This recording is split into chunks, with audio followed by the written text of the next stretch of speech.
현덕이 이제 관우와 함께 영천에 이르고 죽어라고 고함치고 소리를 듣고 또 불빛이 하늘에 밝은 것을 보고 군사를 이끌고 와보니 적은 이미 패하고 없어지고 말았다. 형덕 황보승과 주준이 만나서 노식의 말을 전하니 황보승이 말하기를 장량과 장보가 형세를 다하고 힘이 붙이게 되었으니 반드시 광종으로 가서 장각에게 의지했을 것이요. 현덕이 이 밤에 곧 광종에서 가서 싸움을 도우시오. 광종에 있거든요. 장량도 광종에 있어요. 장보도 저기 있다고. 그리고 이미 장각은 그때 죽어가고 있었다고. 개뻥들. 현덕은 명령을 받으며 군사를 거느리고 다시 돌아왔다. 중간쯤 왔을 때 한거를 호송하는 한때의 군마를 만났다. 한거에 탄 제수는 놀랍게도 노식이었다.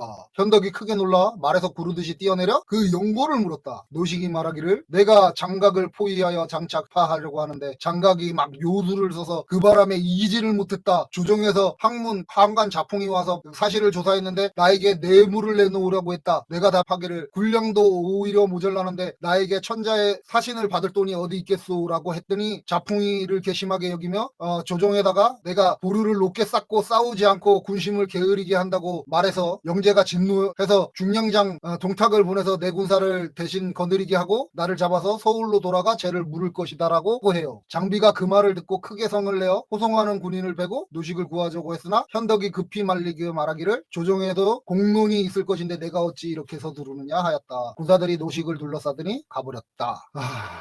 나간중 뻥쟁이 맞죠? 없던 얘기잖아요. 여기서 있는 얘기가 뭐냐면, 그러니까 노식이 이제 장군으로 중령량으로 해서 낙양에서부터 시작해서 기주 쪽으로 들어가면서 가두리 양식을 했다고 황건을 몰아 들어갔어요. 작은 싸움을 계속 이기면서 그 당시에 장각을 본토 안쪽으로 밀고 들어가고 있었어요. 그래서 진짜 큰 승리를 바라보는 그렇게 가고 있는 상태였다니까. 장각군이 본군이 그 밖으로 나올 수 없을 만큼 노식이 잘 막고 있었대요. 그 당시에가. 근데 좌풍이 뇌물을 주지 않고 거짓 보고 했다라고 하는 얘기를 해요. 그랬을 것 같기도 해요. 그런 식으로 얘기를 기록하는 애들이 많아. 근데 한번 생각을 해봐. 자, 영재는 가두리 양식을 하고 있는지 모르잖아. 이렇게 가둬놓고 있는지 모르잖아. 그 큰 승전보가 나오지 않는 거잖아요. 근데 얘기했던 대로 황보승은 일로 내려가서 파제를 꺾으면서 돌아서 연주에서 이기고 기주에 이제 본군 쪽으로 들어가고 있는 거야. 걔네들 지역 근거지 쪽으로. 그쪽으로 계속 싸우면서 이겨가는 전사를 만들어가면서 가고 있는 거고, 노식은 계속 연전연승을 하고 있지만 그렇게 큰 게 아니라 그래도 걔네들이 옴짝무짝하게 막고 있었던 거거든. 그러니까 영재 입장에서 보면 그렇잖아요. 이 영상 서두에 제가 얘기 드렸던 게 그거였잖아. 그때 당시에 군대 비율이 어떻게 했냐고. 파제군을 황보승이랑 주준이 연합을 해서 깨잖아요. 주력 군대가 양주 이쪽에서 당시에 오랑캐들 이민족들을 막던 군대였거든. 정예중에 정예병들이란 말이지. 정예병들을 황보승하고 동탁이 같이 했어요. 그러니까 동탁을 황보승이 승전보를 계속 보내고 있는 데라면 그쪽에서 그 전방의 장수를 데리고 왔을 수도 있는 거예요. 근데 나중에 기록상에 보면 하진인가? 걔가 나중에 이제 십상시들을 죽이느니 마는지 막 이런 얘기들 막 오고 가고 있을 때 노식이 나와갖고 얘기하거든요. 말을 건네요. 그러면 안 된다고. 꼭 처형 끌려가는 사람처럼 끌려갔잖아 지금. 노식이 파면을 당한 거 맞아요. 그때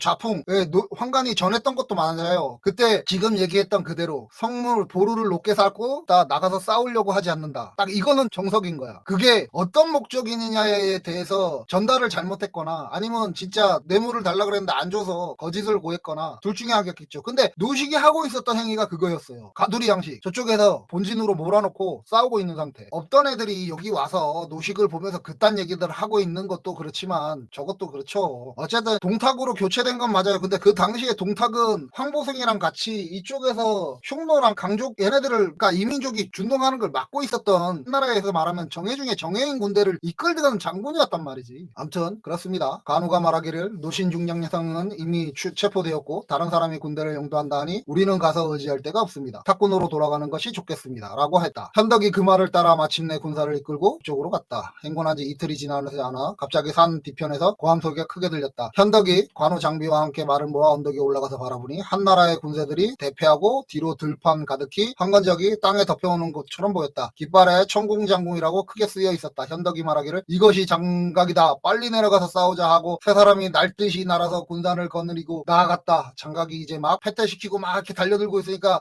유관장이 나타나서 그 돌격을 저지하고 그 때문에 장각의 군대가 크게 어지러워져서 50리를 패주했대요. 제가 뭔 얘기할 줄 알겠죠 이제. 역시 나간중은 뻥쟁이. 이게 지금 광종이면 얘기했잖아. 그러니까 10월달경에 장량을 황보승이 죽여요. 그때 이미 장각은 죽어 있는 상태였어요. 이게 지금 그 앞전이든 뒷전이든 말이 안 되죠. 그죠? 그때는 황보승이 이쪽에서 계속 이기고 올라가고 있는 시기였을 거 아니야. 세 사람이 동탁을 구하여 영체로 들어왔다. 동탁이 세 사람에게 지금 어느 직책이 묻었다. 현덕이 말하기를 관직이 없습니다. 하니 동탁이 아주 이상하게 생각하면서 예의를 차리지 않았다. 장비가 크게 성을 내어 말하기를 우리들이 지놈 구해줬는데 뭐가 이렇게 무리하냐. 이놈 죽이지 않고 내분을 삭히기가 어렵겠소. 하고는 문득 칼을 들고 막사로 돌아가 동탁을 죽이려고 했다. 이야말로 사람의 마음이 지위와 재산을 따지는 것이 옛날이나 지금이 같으니 벼슬이 없는 유물을 누가 알아줄 것이며 어떻게 장비 같은 통쾌한 인물이 세상의 은혜에 배반하는 인간들을 죽여버릴 수가 있겠는가 하고 이제 일장에 맞춰요. 와, 4회분을 냈네. 일장 하나만 가지고. 나간중은 거짓말쟁이. 그러니까 나간중이 거짓말쟁이가 아니라 한족의 삼국지라는 문화 자체가 가지고 있는 거짓말이 굉장히 많아요. 생각보다.